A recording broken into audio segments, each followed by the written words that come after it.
Bonjour, je m'appelle Mathieu Bosch, je suis le responsable du département agriculture développement rural à l'Agence française de développement ici à Dakar. Bien, cette crise est multiforme, il y a à la fois un enjeu effectivement de production et de productivité du secteur agricole dans un ensemble de pays de la CEDEAO qui constitue un problème structurel et à la fois les représentants de l'ARA, de la CEDEAO et monsieur le ministre de l'Agriculture, de la souveraineté alimentaire et de l'élevage du Sénégal ont parlé de cet enjeu-là. Après, il y a un enjeu également plus conjoncturel qu'on retrouve régulièrement, qui sont liés aux aléas climatiques et à la vulnérabilité aussi d'un certain nombre de populations qui arrivent à cette situation regrettable aujourd'hui d'un peu plus de 50 millions de personnes qui sont dans une situation de vulnérabilité et de crise alimentaire dans l'ensemble de la région.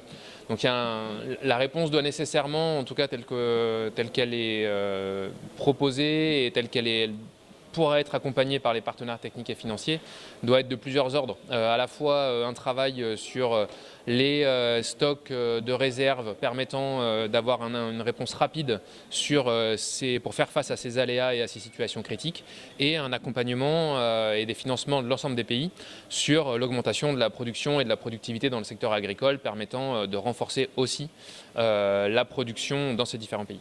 En termes de coordination, déjà, je trouve que le groupe des partenaires à l'ECOWAP a permis, dans les 10 dernières années, d'atteindre un certain nombre, enfin en tout cas d'accompagner un certain nombre de dynamiques qui ont été mises en place avec le cadre harmonisé, avec la reconstitution des stocks de réserve au niveau régional à plusieurs reprises pour faire face à un certain nombre d'événements. Je pense notamment à la pandémie de Covid-19, des dispositifs de gouvernance qui ont été mis en place.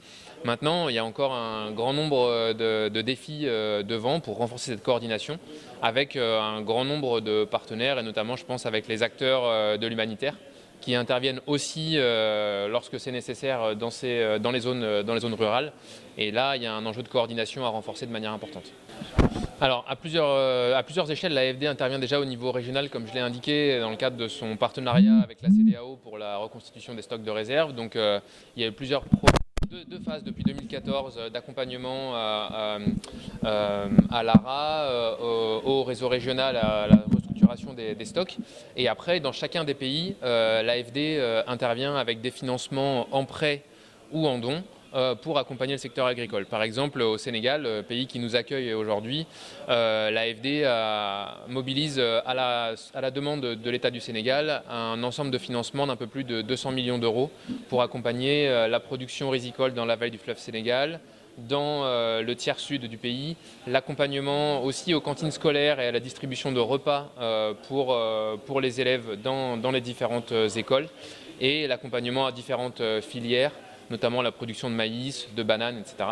Et l'appui à l'accès au crédit agricole pour les producteurs, puisque, comme je l'ai dit tout à l'heure, je partage ce qui a été dit par Monsieur le ministre de l'Agriculture, de la souveraineté alimentaire et de l'élevage ce matin. Il y a un enjeu majeur à ce que les pays africains investissent plus dans le secteur agricole et à ce qu'ils augmentent leur production et ce qu'ils réduisent les importations d'un certain nombre de denrées alimentaires cruciales, telles que le riz, les céréales ou le lait. Aujourd'hui, les interventions ont un impact assez majeur, notamment si on prend par exemple sur la production de riz, par exemple au Sénégal. Ça a été l'accompagnement à la réhabilitation ou à la création de plus de 15 000 hectares de périmètre irrigué, de la production de 40 000 tonnes de riz par an, plus de 7 000 emplois créés dans le secteur. Sur des projets qui sont gérés par la SAED dans le nord ou par la Sodagri dans le sud. L'accompagnement à plus de 180 cantines scolaires et la distribution de plus de 38 000 repas à des élèves au moment toute l'année et dans les périodes d'examen. L'augmentation de plus de 5 000 hectares de production de bananes. Donc il y a des réalisations très concrètes.